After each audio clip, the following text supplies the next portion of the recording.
This is bodybuilding.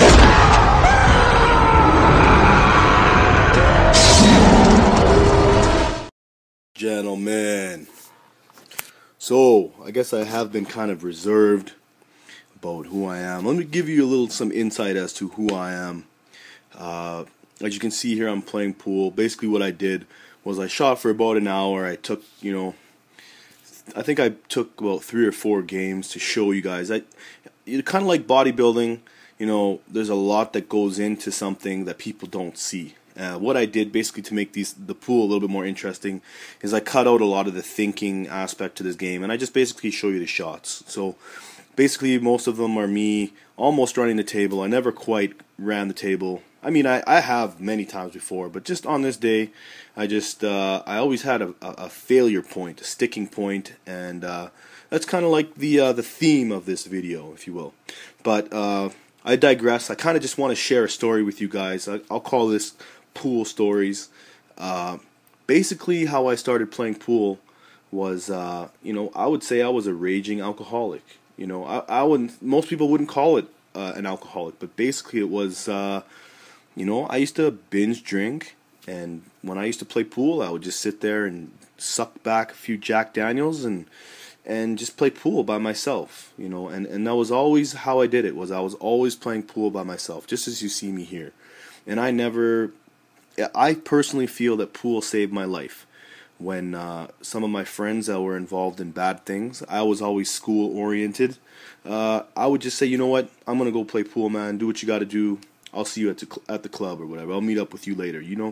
And that's pretty much how I did what I had to do and kept my personal life. I would like to call it legal. And to me, I personally think that pool saved my life. But anyways, let me tell you a little bit about what I learned from one of the engineers that I work for. He told me about how your life, the people around you, the closest people to you, you need to really look to see how much they affect you, because they kind of direct where you're going in life, And I certainly feel that is true, because as soon as I moved away, I really started developing as an individual. I started becoming a bodybuilder. I stopped drinking, and so many great things happened. So if I can share something with you guys, is you need to look and see who's closest to you, who is affecting you, who's influencing you. So maybe you could try to cut them off in life, but kind of restrict how much influence they have so you can continue to develop. Bodybuilding is not strictly about the body. Your mind and the way that you think and your emotions are all intertwined. So you need to be able to have that healthy as well in order to be lifting huge and doing everything on a day-to-day basis. So I'm just going to show you guys how I've kind of developed, and I've never let things get me down, and this thing, well, of course I missed that one.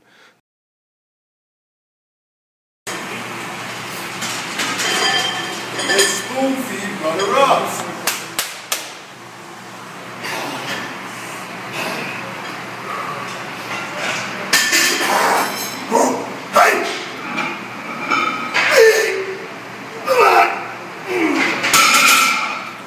There I am missing again, but that's fine. There's going to be shows where I come short too. You can't let that bring you down, guys. So if it's about growing, you need to be able to, take and look the fear of failure and even the feeling of failure, look it in the face and move on, right? So basically how I felt was, when I was younger, I was about 22, 23, I was literally failing. I was literally stuck in a rut where I felt alcohol and partying, whatever, was a major key point in my life. And it wasn't until I removed some of the negative stuff in my life. I'm not saying that my friends are bad. I'm just saying that they weren't going where I was going. So, I personally feel I started developing in a major, major way when I started bringing people that I wanted to be like more closely into my life, and those are the type of people that you need to have in your life to continuously grow. So basically what I'm trying to share with you guys is, you know, I know Nick Wright is basically, he made a move. He's looking for something better, and I personally feel he's going to find that, because that's what it took me to do. I had to travel, you know, halfway across Canada to try to find myself. And sometimes, I'm not saying that's what you need to do, but maybe on a micro scale just like that, you need to do that. And it's all about not being scared, guys.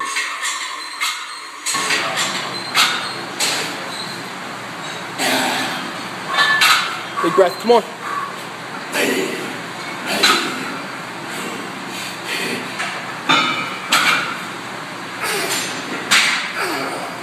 Come on, push, push, push. Just couldn't do it. Yeah, well, if I was scared of every lift that I would do, there wouldn't be much done. It's not always glory. You gotta take the failures with the wins and move on.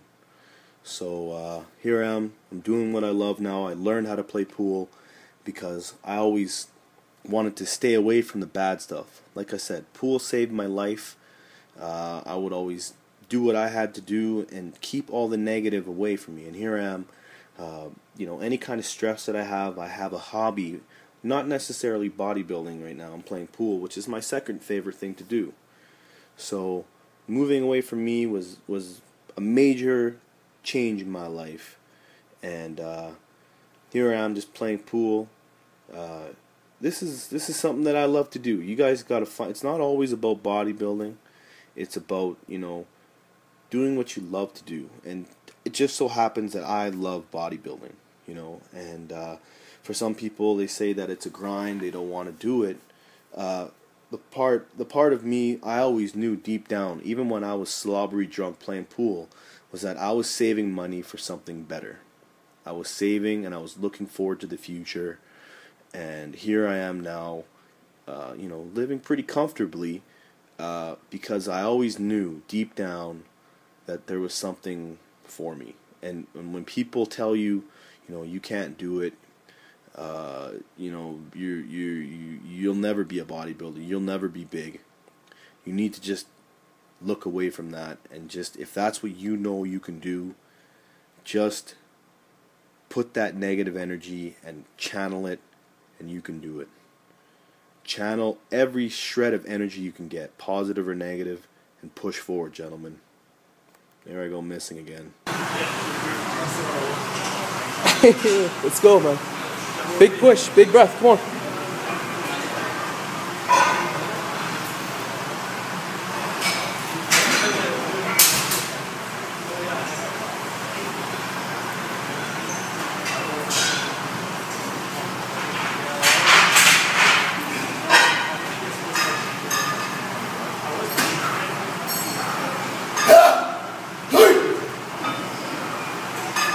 Come on,